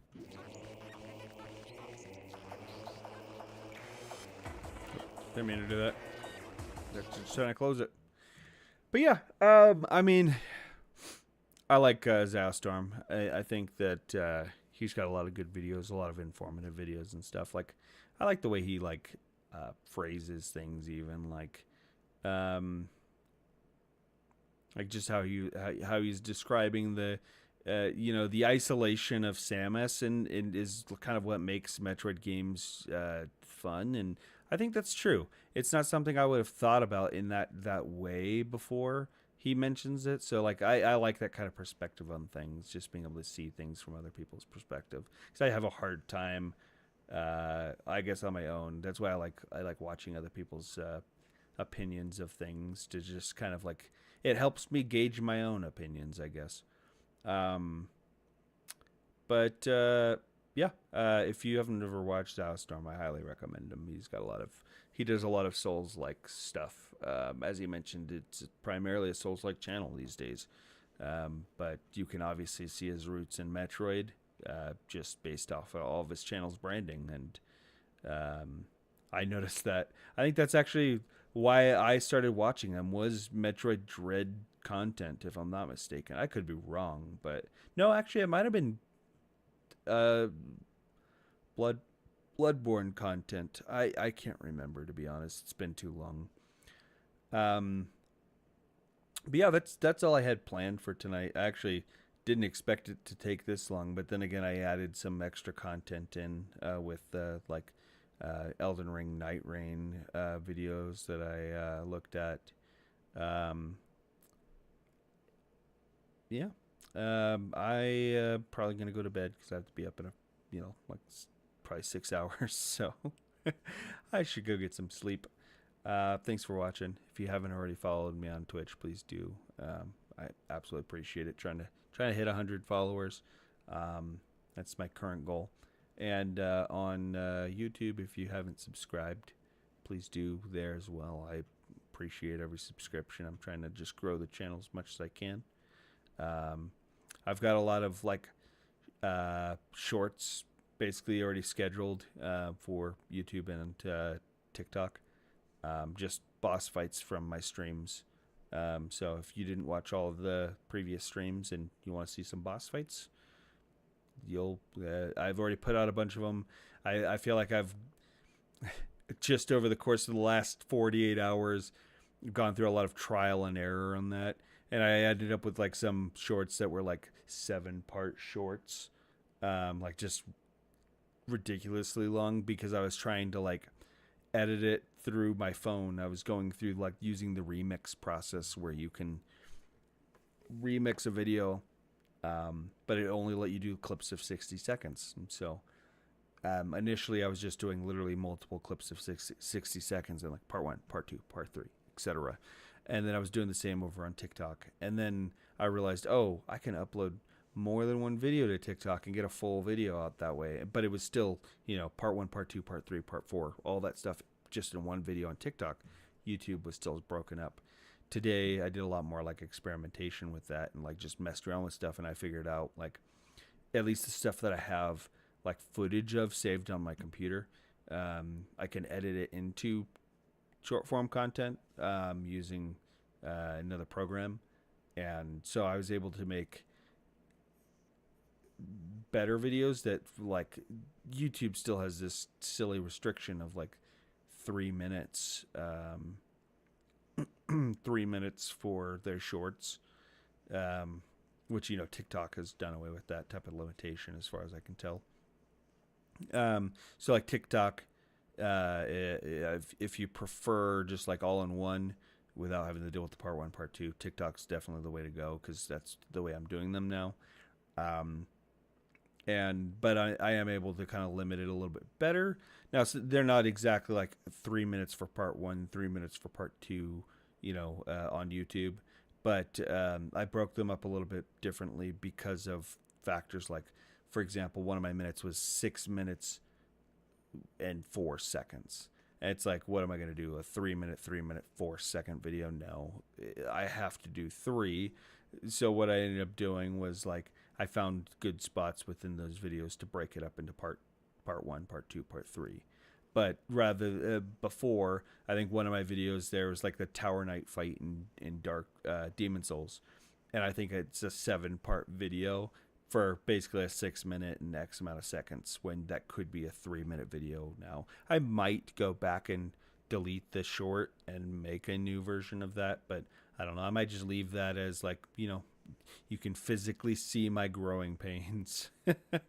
But I've got literally, there's going to be a short coming out at 11 a.m. every day for the next week at least, and I've got a lot more I can pull from an edit, and I've got them already uploaded and scheduled, so they'll just be, regardless of if I'm online or doing anything, they'll be coming out. So again, if you're interested in seeing those, it's just the boss fights. As of right now, I have the boss fights through most of Demon Souls coming out, and then I'll be doing Dark Souls 1, Dark Souls 2, Sekiro, Bloodborne. Actually, Bloodborne will come after Demon Souls because that was the next stream. But yeah, I plan on just doing every single boss fight for each of the streams I've done. So yeah, if you're interested in that, check it out when they drop. And I hope everybody here has a good night. Take care.